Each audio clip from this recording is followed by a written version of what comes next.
Derek Whitmore had never been one to seek attention. He didn't care for neighborhood potlucks, waving across lawns, or the kind of forced friendliness that felt more like an obligation than anything genuine. After 34 years of working with his hands, building things that lasted longer than most people's attention spans, he had developed an affinity for silence and structure. His house sat on a wide, unpaved lot at the edge of a once-forgotten neighborhood that was slowly being swallowed by new money.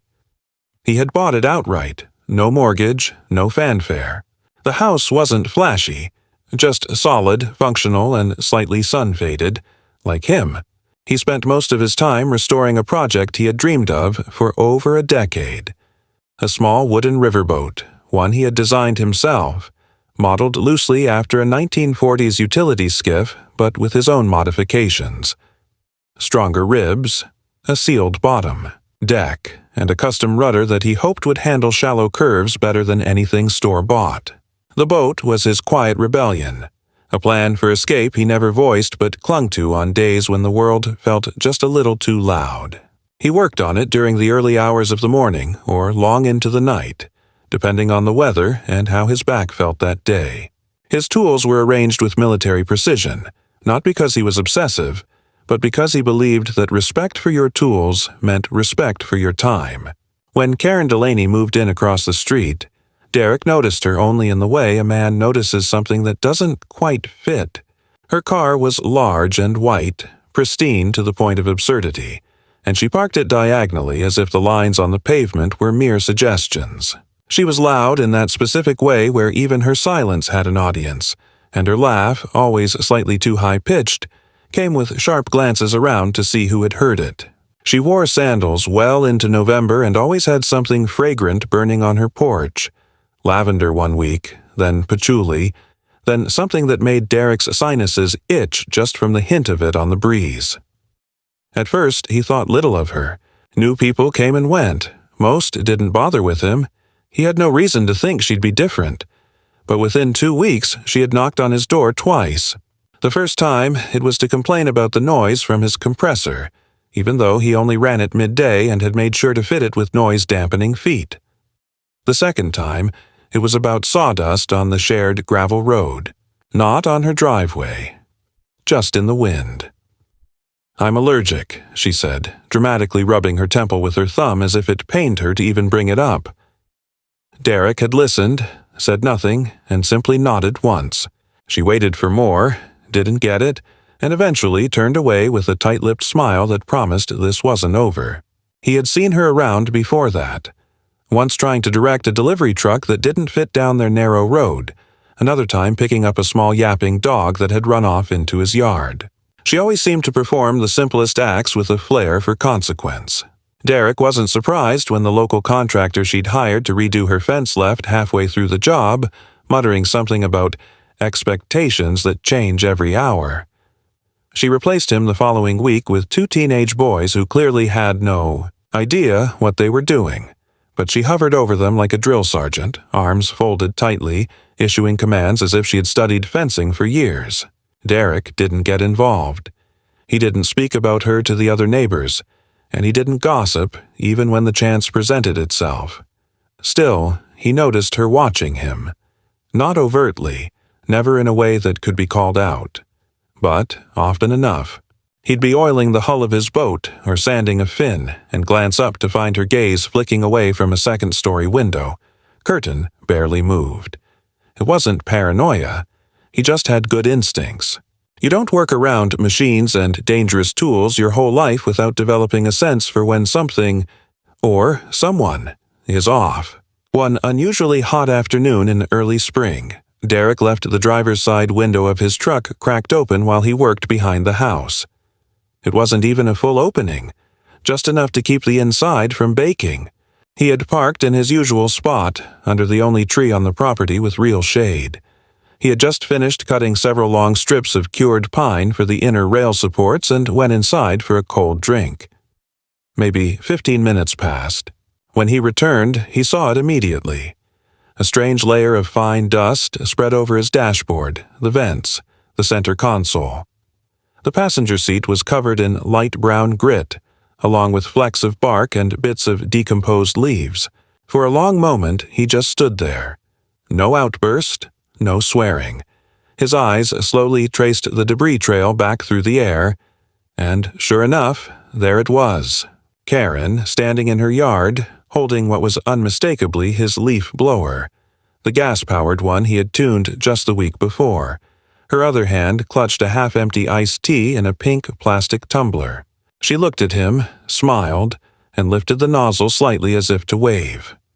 Derek walked to his garage without acknowledging her. The leaf blower wasn't something someone could accidentally borrow.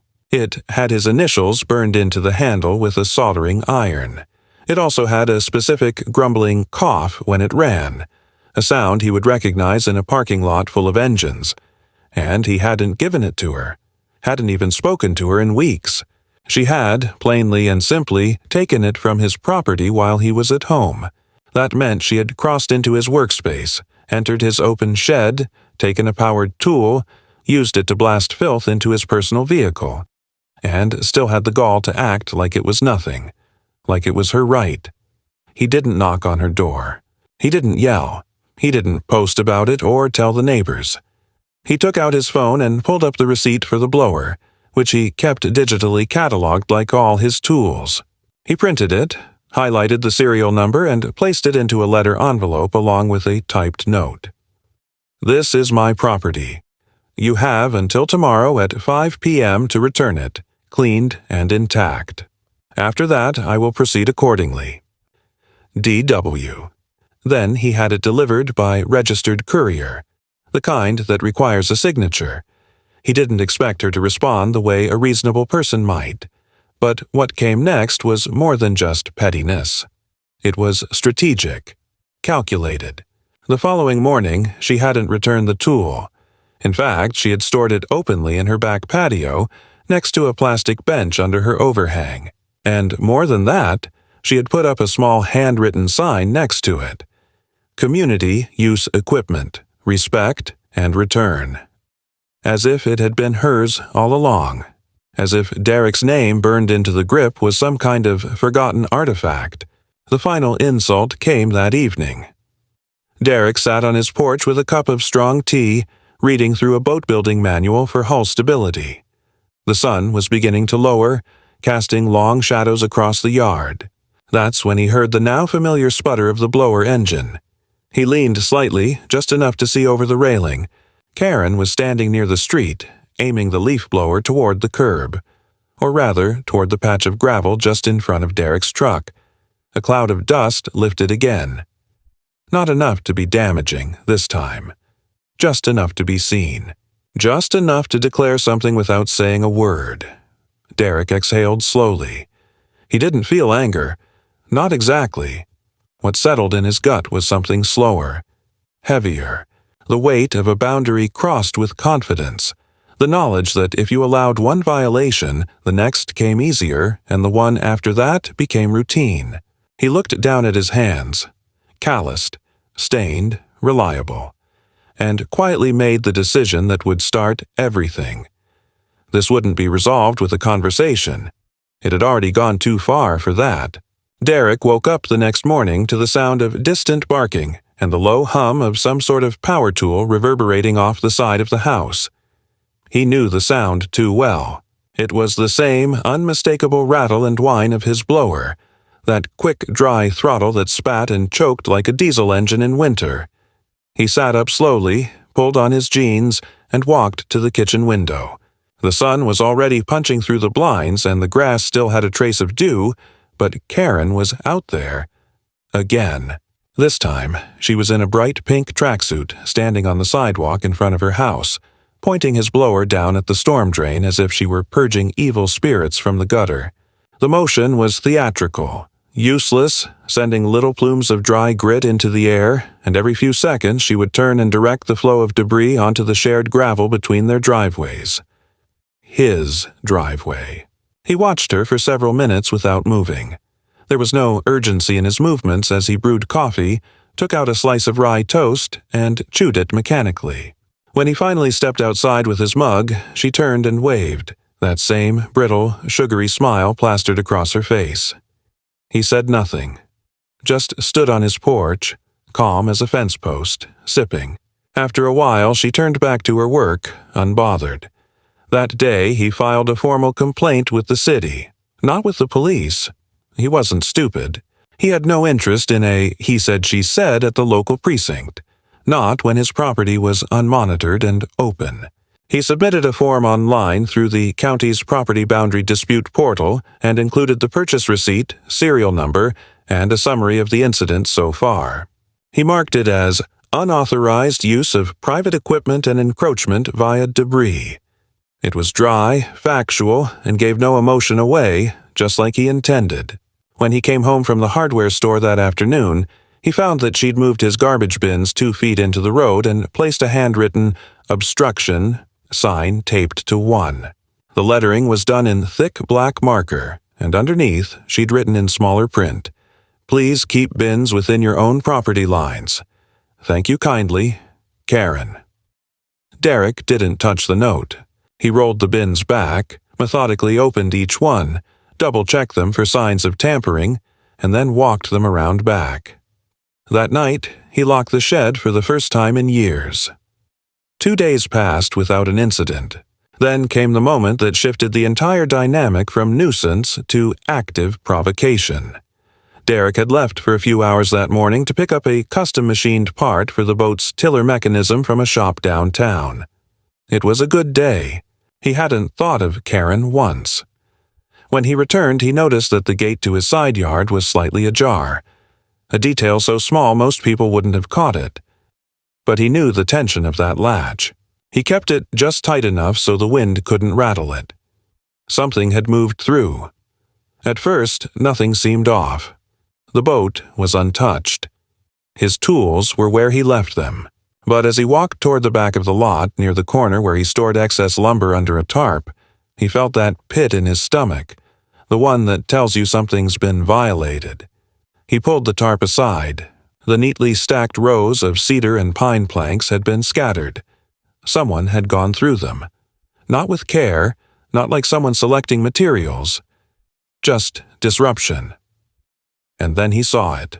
On one of the boards, someone had scrawled a large K with spray paint.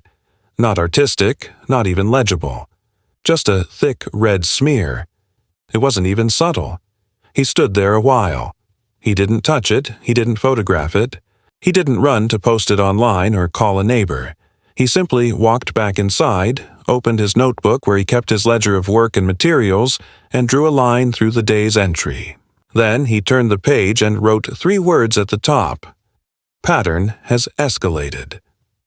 The following morning, he returned to the lumber pile with a small folding saw and cut the graffitied board into 3 pieces. He dropped the segments into a contractor's bag and left it at the base of Karen's driveway with a simple printed note tucked under the drawstring. Not yours to mark. He left for a few hours after that, long enough to avoid any performance, should she see it. When he returned, the bag was gone, but the message had been received. That evening, around dusk, she walked slowly past his yard, paused at the edge of his property, and stared, not smiled, not waved, just stood there, her shoulders hunched like a hound straining against a leash. Derek didn't meet her eyes. He kept working on the boat, the smooth rhythm of sanding echoing like breath in the silence. But Karen wasn't the type to retreat quietly. That weekend, she hosted what could only be described as a full suburban showcase. A canopy tent appeared on her front lawn, folding tables followed, then music. Not loud enough to call the city, but just irritating. Country pop with too much bass. Balloons, finger food, plastic cups. At first, Derek ignored it. He'd lived through worse. But when he noticed the folding sign at the end of the driveway, he felt the temperature rise in his chest. It read, Neighborhood Meet and Greet, Refreshments and Tools for Sharing. Below it, in smaller print, stop by and check out our community blower, cleaned, fueled, and ready. He didn't react. Not then. He didn't want a scene. But he watched. People came and went, mostly her friends. or at least women she'd recently met at the dog park. Derek recognized none of them. At one point, 2 guests stopped at the blower station, examined the machine, and laughed at something Karen said. She pointed briefly toward Derek's yard, then pretended to laugh so hard she had to steady herself on the table. The machine sat there, in full view, shining under the late afternoon sun like a trophy. She had claimed it publicly now. It wasn't just passive aggression, it was dominance. The following Monday, he walked to the patio while she was out. He didn't sneak. He didn't tiptoe. He walked the perimeter calmly, entered the yard through the gap in her new fence, still unfinished, and retrieved the blower. It was resting on a plastic crate covered by a towel. He took it, checked the serial number burned into the handle, and left. As he crossed her lawn, he noticed the edge of the crate had been stenciled with her initials in permanent marker, KD. But the blower, still his. She hadn't even tried to cover up the mark. He brought it back to his garage, cleaned it thoroughly, drained the remaining fuel, refilled it with his own mix, and placed it on the rack. Then, because he knew what would come next, he prepared his documents. His original purchase receipt, the county records showing property lines, and the courier delivery proof from the demand letter. He didn't want to fight. He wanted her to run out of room to pretend. What came next wasn't legal. It wasn't even something Derek had considered possible. She didn't file a report or come over yelling. She didn't even mention it. Instead, 2 days later, while he was out working in the back, she installed a row of new fencing stakes. Not on her property, but half a foot into his. The stakes weren't part of a full fence, just a line of metal rods with orange flags, like construction markers, stretching from her back gate to the edge of his workshop. A silent incursion. Not enough to justify police, but too specific to ignore. He stood at the edge of the property, staring at the new line. Then he glanced at the blower, hanging clean and still in his shed. The blower that had started all of it. The tool she had taken, used, displayed, and claimed, and now, having lost it, she needed new territory to claim. That's when Derek understood this wasn't about tools, or fences, or leaves, or trash. It was about control. She wanted to own space that wasn't hers, and Derek wasn't going to let her. He didn't know what exactly he would do yet. But something had shifted. The threshold had been crossed. And once that happens, there's no going back to neutral. There's only forward. The following week brought the heat, not just from the weather, though that too came with an unseasonal intensity that pressed down like wet canvas over the neighborhood, but from the slow, palpable shift in the way things moved between Derek and Karen. The ground felt charged. Even the wind seemed to avoid the space between their houses. Derek had hoped that reclaiming the blower would signal the end of the exchange, a re-establishment of personal boundaries and mutual avoidance. But he should have known better. People like Karen didn't accept loss, not publicly, not privately, and especially not when it came at the hands of a neighbor who refused to play along. And so, the next move came not in confrontation, but in construction. Derek returned home one afternoon to find a new structure being assembled on the narrow strip of gravel that lined the shared side of their properties. 2 boys were unloading prefabricated fence panels from the back of a beat-up flatbed truck. One of them looked barely 16. The other wore earbuds and chewed gum with a vacant stare, his hands slow and careless as he dragged the panels off the stack. Karen stood nearby in a wide-brimmed straw hat and oversized sunglasses, clipboard in hand, gesturing toward her yard with exaggerated sweeps of her arm. There were no permits posted, no utility flags, and no indication of where the actual property line lay. Derek didn't interfere. He didn't ask questions. He watched from his porch, his arms folded across his chest, calculating distance by eye. She was pushing her luck, and likely her legal limit, by aligning the new fence at an angle that subtly crept into his drive's outer edge. That evening, after the crew had left and Karen had retreated inside, Derek walked the perimeter with his own measuring tape and a printout from the county's GIS map. The margin was narrow, 5, maybe 6 inches of intrusion at the furthest point, but it was there, unmistakably. Not enough for a criminal claim, but enough to file a civil boundary dispute. She wasn't dumb. She knew exactly what she was doing. He took photos from multiple angles, time-stamped them, and saved them in a separate folder on a hard drive he kept offline. He made no move to contact her. She hadn't declared war, not exactly, but the message was becoming harder to ignore. Still, Derek remained deliberate, calculated. He filed the photos under a folder marked Creep. 3 days later, a thin envelope arrived in his mailbox.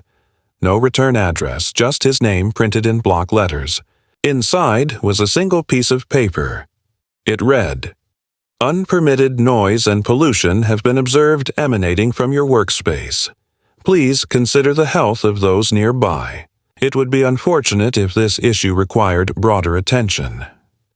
There was no signature, no agency header, and no attempt at formality. Just a veiled threat, thin but greasy in its intent.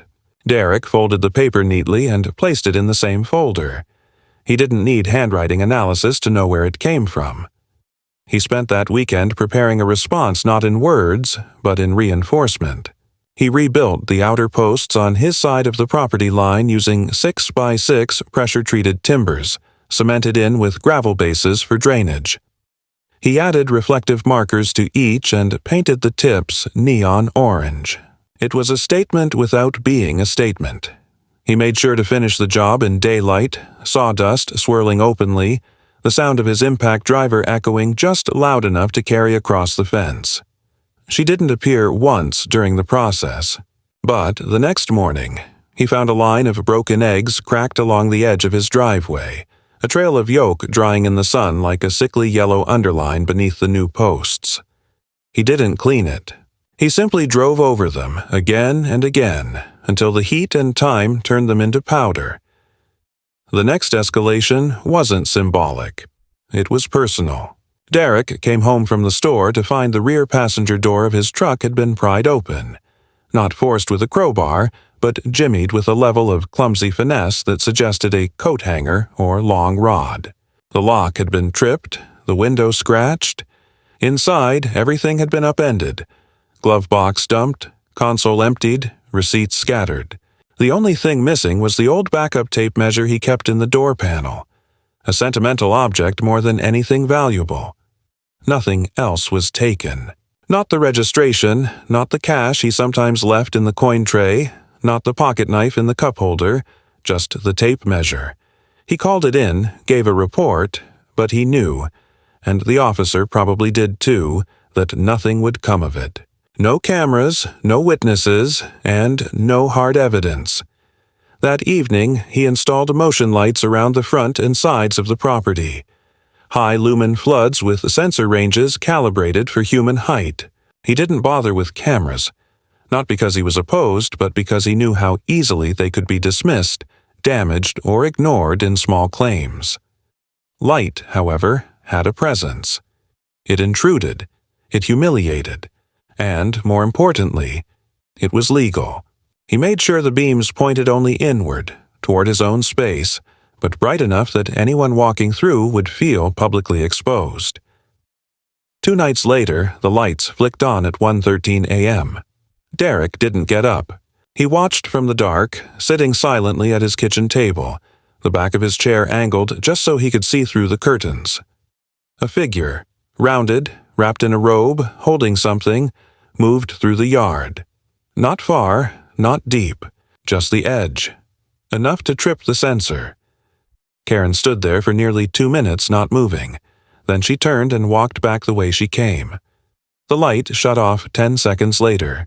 Derek wrote the time down in the margin of his notebook, then flipped the page and wrote in bold. She wanted to be seen. Days turned heavy after that. Small infractions piled like dust. Garbage bags ripped open at the curb, footprints in his garden bed, and an unspoken tension that made every movement feel watched. He kept to himself, didn't confront, didn't retaliate. But something coiled in his gut. The quiet war was no longer quiet. And when a second fence panel appeared, this time parallel to the first, creating a narrow corridor on what was clearly his property, he stopped pretending neutrality. It wasn't about fencing anymore. It was encroachment, provocation with a thin veil of plausible deniability. She was constructing a psychological siege. That same day, a package he'd ordered for the boat, a custom brass tiller pin, arrived smashed. Not lost, not mishandled. The box had been opened, the contents repacked poorly, and the pin itself bent out of shape. It had been mailed correctly, tracked, and confirmed by the carrier to have been left on his porch.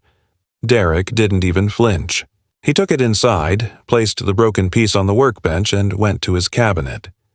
There, he pulled out the schematic for the rudder housing, flipped it over, and began sketching a new pin. Steel this time. He'd machine it himself. Stronger, less elegant, but less vulnerable. That night he sat on his porch with a beer and stared at the unfinished corridor of fencing, the narrowing passage that now blocked a third of his workspace. The blower hung in the shed, cleaned, tuned, waiting. He didn't plan vengeance. He didn't fantasize about revenge. But he began, very quietly, to prepare. Not for confrontation, for correction. The morning after Derek finished reinforcing the steel rudder pin in his workshop, he stepped out onto his porch with a fresh mug of coffee and a sense of finality in his chest.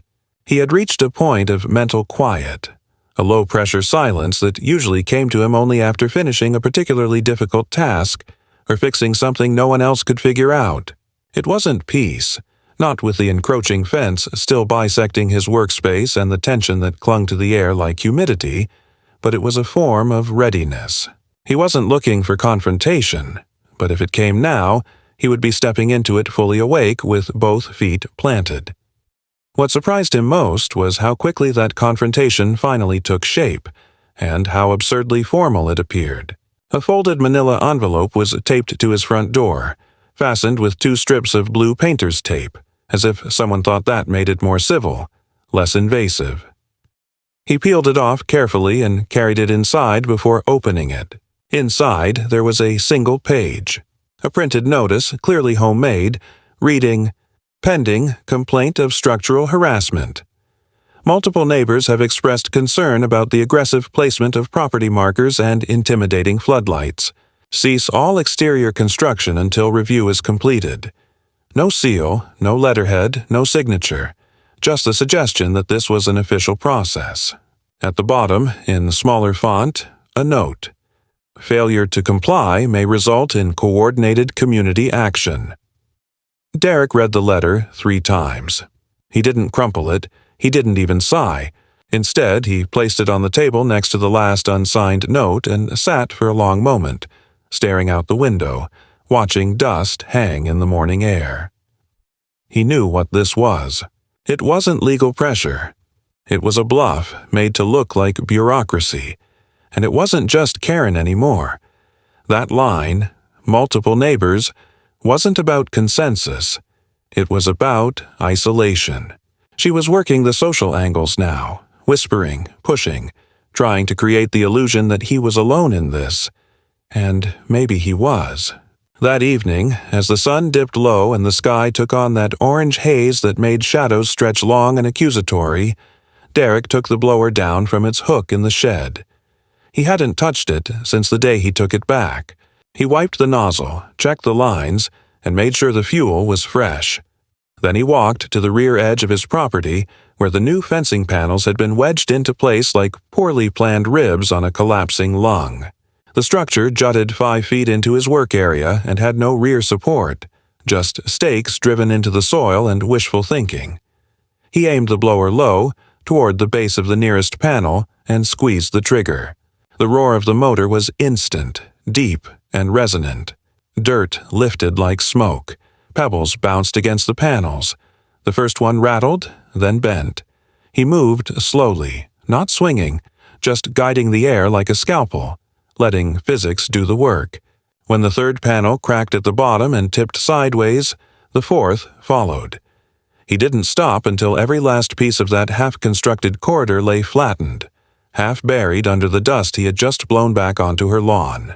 He turned off the blower, stood in the silence that followed, and waited. No shout, no slam of a door, just the sound of distant traffic and the quiet tick of the blower's engine cooling in the shade. He went back inside and didn't look back. That night, the doorbell rang just after 10. Derek didn't open the door. He simply stood in the hallway just out of view and listened. There was no second ring, no voice. A minute passed. Then he heard retreating footsteps, deliberate and heavy. He waited another 10 minutes before stepping out. On the porch lay a flattened cardboard box with a single word scribbled across it in black marker. Thief. It was a juvenile insult beneath even her usual games. But that wasn't what bothered him. What struck him was how quiet she had gone. No confrontation, no yelling, just that one word, meant to plant doubt in anyone who might pass by and see it, meant to imply something that didn't need to be proven, meant to erode, not shatter. The next morning, he received a call from the hardware store 2 towns over where he ordered his marine-grade epoxy. The clerk, a young man with a friendly voice who'd served Derek many times, explained that someone had come in pretending to be him and tried to cancel his back order. Claimed they'd moved. The kid hadn't believed them. Said the guy didn't know the order number, didn't sound right. But the fact that someone tried, that someone was interfering with his supply chain, his materials, that shook something loose in Derek's mind. This wasn't neighborhood conflict anymore. It was psychological dismantling. Strategic. Measured. Personal. Still, Derek didn't retaliate. He responded with order. He called the store, verified his order, updated his security phrase, and thanked them for catching the attempt. Then he filed a report with the city zoning office. Not against Karen by name, but about unauthorized boundary structures and third-party interference. He submitted his photos, his measurements, his timestamps. He kept every receipt, every confirmation, and made duplicate records on a flash drive he placed in a fireproof box. But there was one moment that truly shifted things. It wasn't dramatic. No confrontation. No yelling in the street. Just a small, simple thing. Derek stepped out one morning to find his mailbox door unlatched. It wasn't broken, just hanging open. Inside, all his mail was soaked. A burst water balloon lay at the bottom, half deflated, the rubber still wet. The ink on several letters had bled through. One envelope had turned to pulp. It was absurd, childish, but also exact. A calculated violation of something people don't normally guard. The mail. And in that moment, Derek didn't feel anger. He felt something colder, something mechanical. That evening, he sat at his kitchen table and wrote a single-page statement, outlining everything. He didn't dramatize. He didn't speculate. He just listed facts. Then he faxed it to his insurance adjuster under the heading Preventative Incident Notice. Not a claim. Not yet. Just a marker. A beginning of a paper trail. If Karen wanted a siege, he would give her the paperwork to choke on. The middle of the war didn't feel like war. It felt like erosion. A steady grind of sanity. The kind you only recognize when you realize how much ground you've already lost. But Derek wasn't breaking. He was adapting. And if she thought the flattening of her half-baked fence was a message, she hadn't yet heard what silence could say when it was earned. It began with a sound he couldn't place. Not loud, not even particularly unusual, just out of rhythm with the rest of the morning. Derek had been sanding the last piece of decking for the boat's upper rails when he heard it.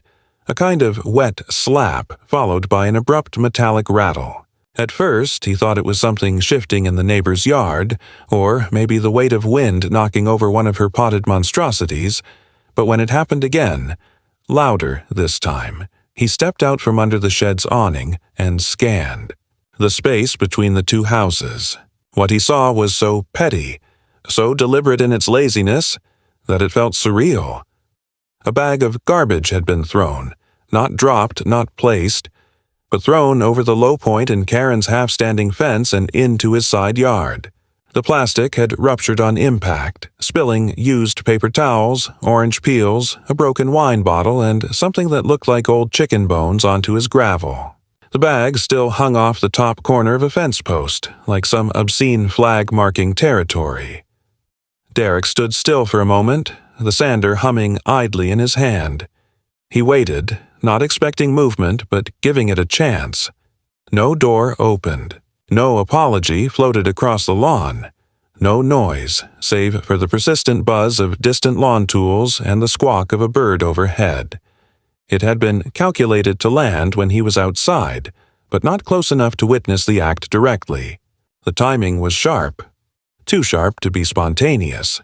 He walked over, shut off the sander, and without gloves began to pick the mess up piece by piece, dropping it into a black contractor bag with mechanical precision. Every item that clung to his fingers made him more focused, not angrier. Anger was a luxury he'd given up weeks ago. When it was cleaned, he set the bag on the edge of his driveway. He didn't return it. He didn't need to. The silence of that gesture was louder than 1,000 words. That same evening, as the sun was dragging its last light across the gravel and turning every object long and golden, Derek noticed a thin line of bright white powder dusted along the outer border of his vegetable bed. It wasn't thick, just a light trace, but it followed the curve of the soil like a perimeter. Bent down, he rubbed his thumb through it, then smelled his finger. Pungent. Artificial. The scent was bitter, chemical. Possibly lime, maybe something more acidic. He didn't have lab equipment, but he didn't need it. The gesture was what mattered. The planting bed where he grew his squash and tomatoes, a place where he'd put months of work, had been marked. Not sabotaged outright, but primed, perhaps to test how far he would go before reacting. He didn't react. He documented. The photos went into a new folder on the flash drive labeled Soil. He placed a thin wooden marker in the dirt with a small flag and a number on it. He didn't even try to hide it. Let her see it. Let her know it had been cataloged, preserved, and stored. That night, he boiled water for tea, made a list of tasks on the back of an old shipping invoice, and underlined one line twice. Reinforce perimeter. Post and rail. The real escalation, however, came the following week when Karen played her boldest move yet. One designed not to provoke Derek but to discredit him. It started with a letter, again taped to his front door, this time in a plastic sheet protector and sealed with masking tape along all edges like some amateur forensic exhibit. The letter was typed, formatted to look semi-official, and titled, Notice of Unpermitted Construction and Hazardous Materials on Residential Lot. It included a long paragraph claiming that Derek had built an illegal structure with combustible, storage components, and alleged that his power tools and chemicals posed a threat to neighboring properties. It stated that the matter had been forwarded to the local code enforcement office for investigation, and that would have been laughable if not for what happened next. The code inspector actually showed up. A city-issued vehicle pulled up mid-morning, and out stepped a man in khakis and a collared shirt with the city seal on the chest pocket. He wasn't aggressive. He wasn't hostile.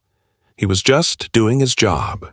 Derek met him calmly, led him around the back, answered every question, presented every permit he had kept over the years for the structures, including archived correspondence from 2 previous property owners confirming grandfathered zoning. The inspector, a guy named Martin, even nodded in appreciation. "This is more documentation than I get from full contractors," he said. "You're fine. But someone really went out of their way to word this complaint just right." Derek asked if it was anonymous. Martin gave a small, tired shrug. "They usually are," he said, "but this one had a typed name. No phone number. Karen Delaney." Derek didn't show anything on his face, just nodded once. After Martin left, he went inside, sat down, and wrote a timeline of everything that had happened in the last 6 weeks. He sent it to his insurance provider, flagged under pattern of false allegation. Again, not a claim, just a record, a breadcrumb. Let them build their narrative over time. The following day, he was visited again. This time not by the city, but by a local contractor who introduced himself as Nate, holding a clipboard with a surveyor's sketch of the area. "I was hired to do some grading and irrigation prep," he said, pointing to the edge of Karen's lot. Derek frowned. "That runs directly across the drainage easement," he said. Nate nodded. "Yeah, I brought it up. But she insists the line curves toward your property. Said she has older maps." Derek didn't argue. He simply asked Nate to hold one moment, disappeared into his office, and returned with his own full plat map, signed and dated from the county's GIS department, and unrolled it beside Nate's diagram. There was no ambiguity. The line ran straight, not curved, and the area in question was part of the shared easement, not private land. Nate studied it, made a call, then quietly packed up and said he wouldn't proceed without further confirmation. The crew never returned. That night, Derek reinforced the gravel edge between the properties. He didn't build a wall. He built a reminder. A low rail fence, only knee-high with metal stakes and heavy timber. Legal, non-invasive, and just inconvenient enough to physically resist interference. He placed small solar-powered ground lights along it. Nothing blinding, just visible. But Karen didn't back off. The next week, he found nails in his driveway. Not dozens, just enough. 3, all positioned where a tire would roll, half embedded in the loose gravel. Old roofing nails, short and sharp. The odds of it being coincidence were slim. Derek didn't document this. He didn't need to. Some things you just remember. By then, the neighborhood had begun to show signs of its own discomfort. One neighbor, a couple houses down, who used to nod politely now, looked away. Another, whom Derek had once helped with a sagging fence post, gave him a cold, uncertain smile and quickly disappeared indoors. The whisper campaign was working. Derek had become that neighbor, the one people weren't sure how to approach because they only heard fragments, none of which they could verify, but all of which suggested conflict. Still, Derek worked on the boat. Every morning, every evening. He worked in silence, focused, his hands moving with steady precision. The boat had become more than a vessel. It was a promise to himself. A shape forming in real time that said, "You're not broken, you haven't been taken." And then, late one night, he was jolted awake by a dull metallic clang. Not close, distant, but familiar. He grabbed his flashlight and walked the perimeter. At the far edge near the fence, he saw something glinting in the moonlight.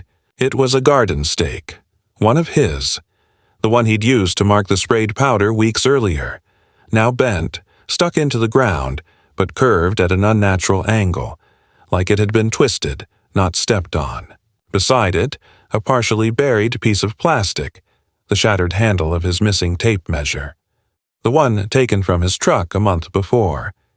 He stood there a long time in the dark, not moving. Something changed then. Something subtle, but permanent. The escalation wasn't loud, it wasn't cinematic, but it was absolute. This wasn't a feud anymore. It was a siege, and the only thing left for Derek to decide was how he would hold the line. The following Thursday started unremarkably.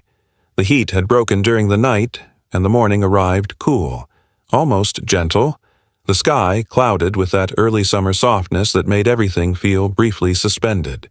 Derek rose before sunrise, as always, made coffee, checked the seals on the newly set resin of the boat's deck hatch, and allowed himself a moment of stillness before starting in on the rear rail caps. It was a rhythm now. Work in the early hours, avoid prolonged exposure to the passive-aggressive theater that was Karen's yard, and keep the movement efficient and direct. But even as he cleaned his brush and adjusted the tension on the clamps, he felt it again. That sensation in the chest like a sixth finger touching his shoulder from behind. Something was off. Something had already happened. It wasn't until noon that the event revealed itself, and it did so with a calm that made it all the more invasive. A city utility van pulled up to the edge of the road, and two men exited with clipboards and ID lanyards. One looked young, barely out of college, his steps eager, performative. The other was older, seasoned, and unhurried. Derek met them at the end of his driveway, boots firm on the gravel, hat shading his eyes, arms crossed with the calmness of a man who'd had enough of explaining himself. "Afternoon," the older one said. "You Derek Whitmore?" Derek gave a nod, but said nothing. The younger one stepped forward, already speaking. "We've received a report of unpermitted gas line modifications on this property." He pointed vaguely toward the shed. "Neighbor flagged a possible safety issue due to heavy machinery operating near underground lines." Derek didn't respond right away. He turned, glanced toward the shed, then back to the men. "There's no gas line near that structure, and nothing's been modified. You can check the parcel records." The older man shifted, clearly familiar with the dance of citizen overreach and complaints based on spite, not substance. "We will," he said. "We just need to log an inspection. Won't take long." Derek led them calmly. He didn't argue. He didn't raise his voice. He answered every question directly, provided every document they asked for, pointed out the existing markers and previous inspections he'd logged for insurance purposes. The younger one remained skeptical, but the older man softened, nodded occasionally, made small notations on his sheet. By the time they left, Derek already knew what was coming next. This wasn't an inquiry. It was the pretext for one. A new round. A shift from noise and dust to the illusion of danger. That night, the blower came down from the wall again. Derek didn't plan it in the theatrical sense. It wasn't vengeance. It wasn't about reclaiming pride or delivering justice. It was about ending something that had already gone too far, too long, and too deep into places where neither of them had any right being. He didn't sleep. He sat on the porch and waited, the blower resting by the side of his chair like an extension of his arm. He watched the lights in Karen's windows dim one by one. He watched the street settle into its artificial stillness. Then he stood, checked the fuel, and walked to the edge of the fence. The section of Karen's border that had survived all the back and forth was unstable, patched together with mismatched panels, garden trellises, and what looked like a repurposed closet door. It was crooked, soft at the base, and angled slightly inward onto his property. A violation in slow motion.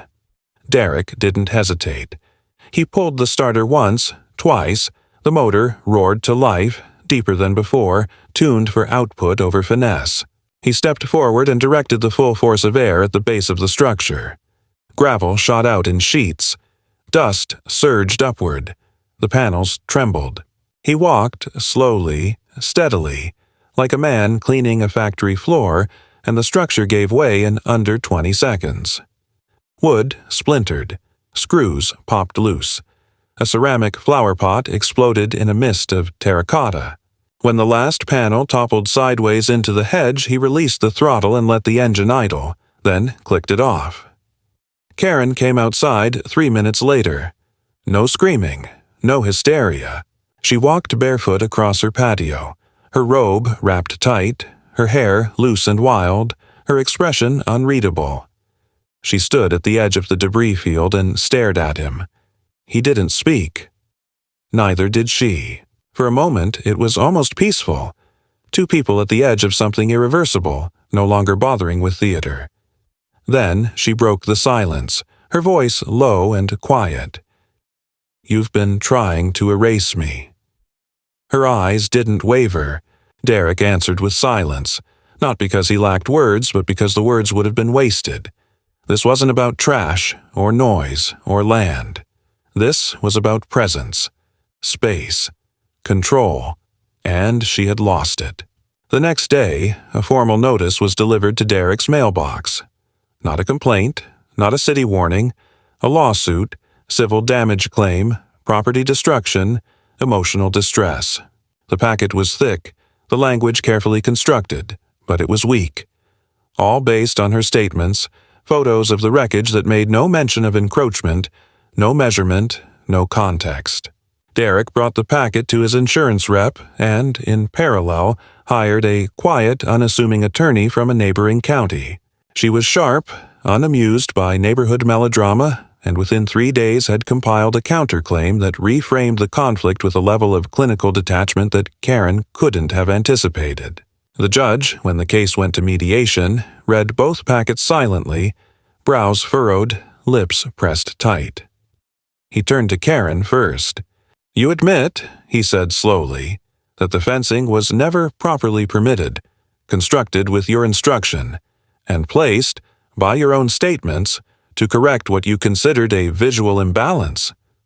Karen sputtered, backtracked, waved at imagined injustices, but it was clear the court didn't have time for emotional campaigns built on aesthetic discomfort. Derek didn't even speak. His documents did. Property line confirmations, chronology of interference, photo logs, time-stamped. When mediation ended, Karen was ordered to pay partial restitution, remove all remaining obstructions, and cease any construction or complaints without legal basis. It wasn't a dramatic victory. It wasn't meant to be, but it was final. That night, Derek came home, poured himself a finger of scotch, and sat on the edge of his boat frame. The yard was quiet. The gravel was undisturbed. Karen's lights were out. Not permanently, not entirely, but out.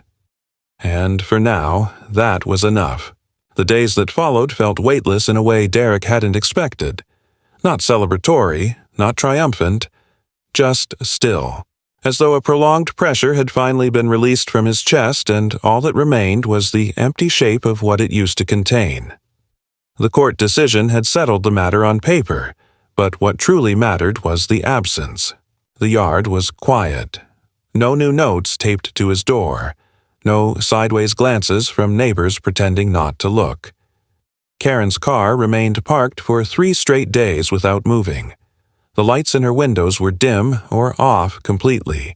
No packages arrived, no music played. The decorative flag she used to hang from the corner of her porch for every passing holiday remained folded on the patio table, bleached by the sun and ignored by the wind. Derek didn't gloat. He didn't talk to anyone about what had happened. The one neighbor who offered a cautious, congratulatory nod from his driveway received nothing more than a polite tip of the head in return. Derek wasn't interested in being part of some unspoken neighborhood referendum, in letting his conflict become anyone else's entertainment or cautionary tale. He had never wanted that to begin with. He just wanted his space, his time, his work. Now, finally, he had it again. He returned to the boat like a man returning to a long, interrupted conversation. The final detailing on the railings went quickly, as did the resealing of the floorboards and the installation of the rudder pin he'd reforged himself in silence during one of the worst weeks of the standoff. He sanded the hull again, not because it was necessary, but because he wanted the surface to feel uniform beneath his hands. He was meticulous now, not out of defiance, but out of gratitude. The project had stayed with him through it all, untouched, unbroken, and in many ways it had become more than a vessel for Rivers. It had become the boundary he refused to let her cross. Late one afternoon, under a sky beginning to soften into the copper-blue hues of late summer, Derek stenciled the boat's name across the stern. He had thought about it often, cycling through a dozen phrases, most of them too sentimental or pointed. In the end, he kept it simple. 3 words, all in block capitals, steady and quiet. For my space. No flourish, no metaphor, just declaration. Of ownership, of intention, of everything that had been reclaimed not from her, but from the creeping erosion she had tried to inflict. He took the boat down to the county dock one morning just after dawn. No fanfare, no ceremony, just a borrowed trailer, a thermos of black coffee, and his quiet hands doing what they always had, guiding something heavy into motion with precision and care. The dock manager asked if he needed help, and Derek thanked him but declined. He backed the trailer into position, checked the securing points, and released the straps with a methodical steadiness that came from muscle memory and confidence, not haste. The boat slid into the water like it belonged there, silent, seamless, complete. He didn't set off that day, not far, at least. He let the boat drift slightly from the dock, just enough to feel its weight shift from the world of tools and grit to the quiet, resisting softness of the water. He stayed with it for a while, sitting on the bench, one hand on the tiller, the other resting on his knee, letting the sound of water tapping against the hull erase the last lingering remnants of Karen's voice from the back of his mind. It wasn't that she had been defeated. It was that she no longer occupied any space within the borders of his daily thought, and that, truly, was the only kind of victory that ever mattered to him. When he returned home, he found a single envelope tucked into the crack of his front door. It wasn't taped, it wasn't marked. Inside was a folded sheet of lined paper, handwritten, unmistakably hers. The message was short. "You've made your point. I won't bother you again." There was no apology, no acknowledgement of the damage. Just that, a quiet retreat disguised as concession. He placed the note in the same folder as all the others, but this time he didn't label it. There was no reason. The conflict was over, not by agreement, not by apology, but by depletion. She had run out of ways to strike without injuring herself more in the process. Karen didn't move out. She didn't vanish in the night. But she faded. Her routines became sporadic. Her backyard grew wild. The artificial control she had clung to so tightly unraveled slowly, not all at once. One of her decorative statues fell and wasn't picked up for days. A curtain in her window remained crooked for a week. Her dominance, once enforced with plastic fences and clipped demands, dissolved quietly into a kind of hollow presence, like a radio left on in an empty house. Derek never reached out, never waved, but he knew she understood the boundary was no longer a contest. It was a fact. A few weeks later, a new couple moved into the house 2 doors down. Quiet, younger, friendly in that reserved way that didn't demand interaction, but welcomed it if it came naturally. The man stopped by once, curious about the boat, asked a few genuine questions about the design. Derek answered plainly, offered a few tips, then returned to his sanding.